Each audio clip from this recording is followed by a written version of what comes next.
Assalamualaikum warahmatullahi wabarakatuh. Maaf Pak Alek, memang sudah pernah didiskusikan dulu dan gelar perkara di Kapolda. Saya disuruh sabar dan nunggu, bolak-balik terus. Saya disuruh, saya tidak bisa lagi Pak. Kalau minta sedekah terus saya tidak bisa lagi. Sudah bertahun Pak, hampir 3 tahun saya mengurus ini. Baru beberapa bulan ini Bapak yang bantu saya. Asal Bapak tahu ya Pak ya, saya melahirkan anak saya itu susah payah Pak. Membesarkan anak saya susah payah. Dan saksi dan apa semuanya sudah dikumpulkan. Kapan lagi dicari saksinya itu ini segala macam. Dari awal kejadian Pak, saya tahu, saya tidak tahu itu mengeluarkan busa terus menerus anak saya. Saya ingin kepastian hukumnya Pak, bukan itu kepastian hukum laka lantas Pak. Dan saya minta bukti melapor aja tidak dikasih di Kapolres. Salah saya apa Pak? Karena saya miskin. Kalau jatuh dari motor dengan kecepatan 30-40 per jam, pantas nggak lehernya lebam kayak gitu Pak? Coba jawab saya Pak.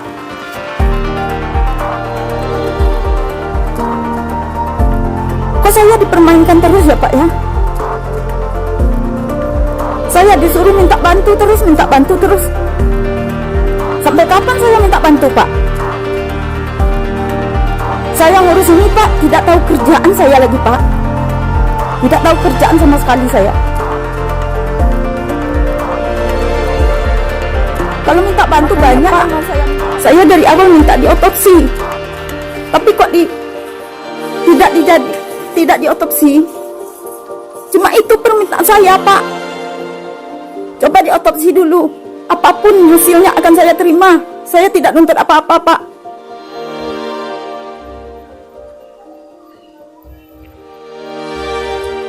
Jika saya salah memposting ini Pak, silakan tangkap saya Pak dan dipenjarakan saya. Jangankan penjara Pak, mati pun saya tidak takut sekarang. Demi anak Pak, apapun akan saya lakukan. Demi anak. Dengan luka seperti itu Bapak bilang, pantas nggak Pak?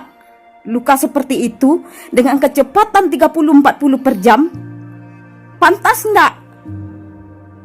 Luka itu jatuh dari motor. Dan lagi pula saksi mengatakan tidak mengerti. Ini jam berapa? Hampir maghrib. Saya bikin konten seperti ini karena saya tidak terima anak saya meninggalnya seperti itu. Saya bersumpah atas nama Allah, apa yang saya bicarakan di konten ini itu keinginan saya sendiri, bukan paksaan dari lain. Masa jatuh dari motor, lukanya muka belakang dari ujung kaki sampai kepala, bibir bengkak, gigi patah, leher.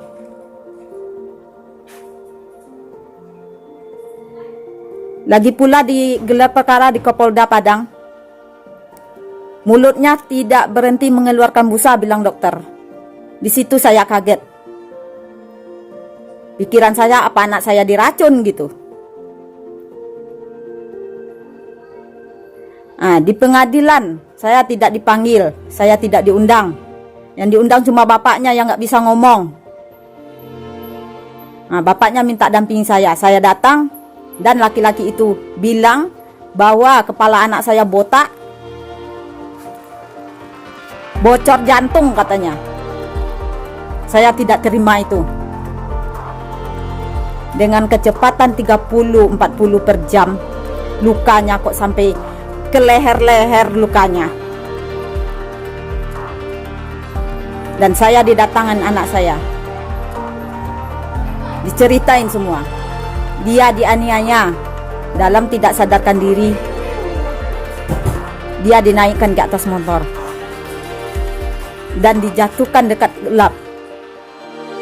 Bukan jatuh, bilang anak saya. Dia mau kabur, keburu nampak sama orang. Itu bilang anak saya. Dan saya minta diotopsi, tidak dilaksanakan.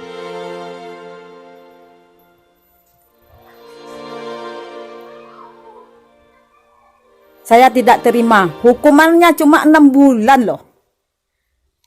Laka lantas tunggal. Kalau laka lantas tunggal tuh, saya Pak di Kapolres saya tanya, ada nggak asuransinya Pak? Tidak dapat asuransi katanya sama saya. Ya udah Pak, dengan kecepatan 30-40 per jam. Tolong Pak, diotopsi. Dari dulu saya minta diotopsi, tidak dilaksanakan.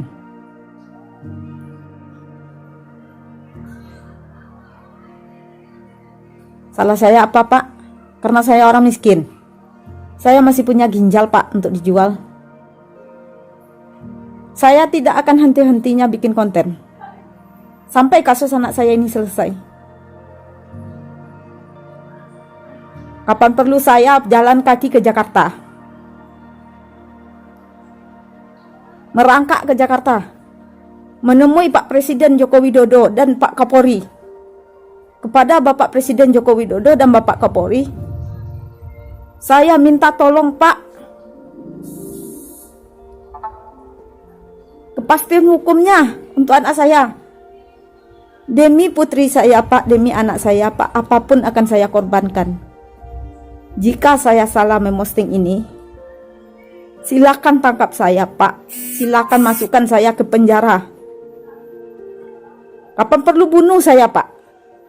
Saya sampai akhir hidup saya ini, jika belum dapat keadilan, saya tidak akan berhenti Pak menghujat.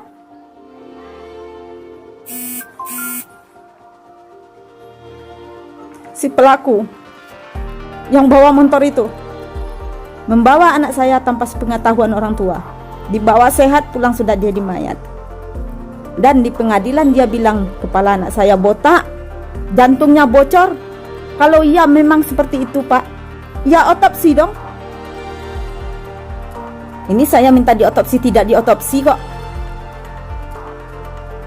Mentang-mentang saya orang miskin, dipermainkan seperti ini. Sedangkan gelar perkara di Kapolda aja, yang laki-laki itu bilang sama saya, iya ibu tinggalkan anak ibu 11 tahun. Apa haknya ngomong seperti itu Pak? Saya yang mengandung dan saya yang melahirkan. Apa haknya ngomong seperti itu? Dan dokter pun bilang tidak henti-hentinya mengeluarkan busa. Saya kaget Pak, baru tahu saya itu. Pikiran saya langsung, kok mungkinkah anak saya diracun?